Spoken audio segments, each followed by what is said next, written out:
Que maravilha. Vamos trabalhar, doutor, aqui mais perguntas, assim. E olha, eu posso dizer assim, vamos interagindo também. Se a Márcia tem uma pergunta, enfim, não é só assim, o Frei pergunta, responde. Podem conversar também quando surgir uma ideia, assim, uma pergunta, por favor, viu? E eu acabei... Márcia, tem pergunta? Tenho. No caso de ser encapsulado, né? Explica aí, pessoal, né? Certo. Na verdade, isso é uma característica de ver quão invasivo está em relação aos tecidos adjacentes, né? Alguns tumores, por algum motivo que não dá para eu conseguir dizer qual é, eles têm a tendência de fazer um invólucro em relação aos tecidos adjacentes, ou seja, eles não são tão invasivos, não são tão espraiados em relação aos tecidos adjacentes. Isso é bom no sentido de você tem mais certeza quando você faz uma cirurgia numa lesão dessa, que você tirou com margem, ou seja, tirou tudo de fato, não sobrou nenhuma célula, tá? Então isso é uma característica favorável, com certeza. Tá? A Andresa Maciel, né? Obrigado, Andresa, juntamente com o seu Walter, está acompanhando. Um beijo para a Andresa, para o seu Walter, para a Super Guiomar também acompanhando.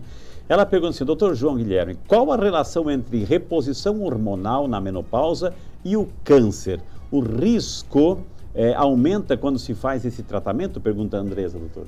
Essa é uma pergunta polêmica, Andresa. Na verdade, o que se tem de mais estudos atuais são que fazer até 5 anos de reposição hormonal parece ser seguro, tá, em termos de risco de câncer, tá?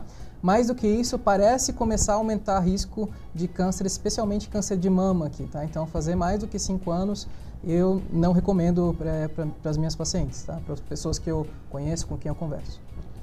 Muito importante aqui, o Antônio, a Rosa Maria Maciel também está aqui, diz assim, minha irmã tem triplo negativo. Acho que ela fez a pergunta lá em cima e eu não li, então já veio a pergunta lá embaixo.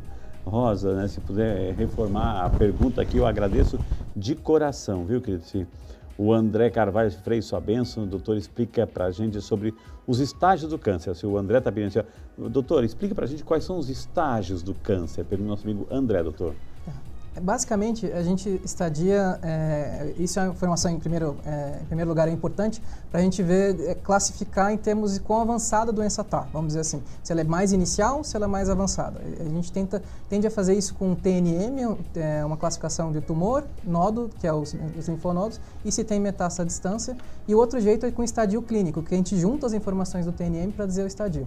Vai de 1 a 4, o estadio em geral, o 4 seria uma doença em geral metastática, que aí a proposta, em geral, o mais frequente é não ser curativo, para toda regra tem sua exceção, tá? Vou deixar claro, e para cada câncer é diferente essa informação, então sempre converse com o seu médico, essa informação pode não ser verdade em todos os casos, tá?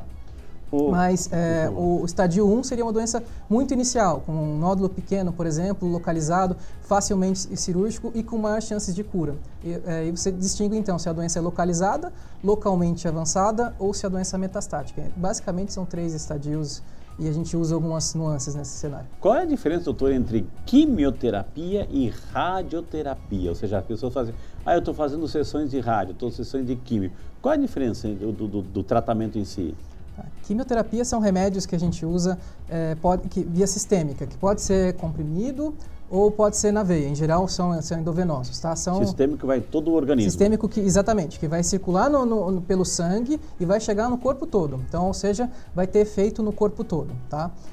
Radioterapia, acho que eu sempre gosto de usar o exemplo de, por exemplo, o Sol. O Sol ele é uma fonte de radiação, tá? Ele está o tempo todo, se a gente vai no Sol, a gente está vendo que o tempo todo ele está queimando nossa pele. Imagina você usar o Sol, mas você colocar uma lupa e concentrar essa radiação num ponto único, tá? Mas tridimensionalmente. Então você consegue concentrar em alguma região específica do corpo uma radiação com o intuito de causar uma inflamação local, queimar um pouquinho e inflamar, tá?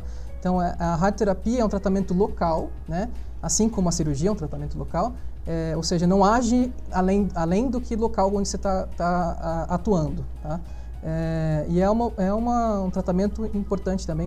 Posso falar? Radiodo, na verdade, é um radioativo, tá? Ele tem uma característica, né, que cânceres bem diferenciado de tireoide, que aparentemente foi seu caso, ele apresenta muitas características semelhantes ao tecido sadio da tireoide, ou seja, nossa tireoide, ela capta iodo para fazer o hormônio tireoidiano, vamos falar assim.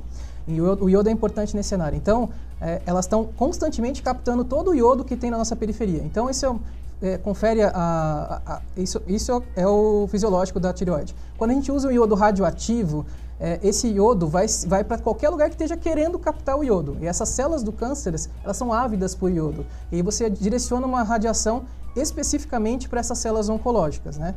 Por isso que sempre que a gente for fazer radiodo, necessariamente tem que tirar o tecido tireoidiano sadio, tá? Mesmo que não seja, enfim, o seu caso já tinha sido operado desde o início, né? Mas sempre tem que ser feito a cirurgia tireoidiana primeiro.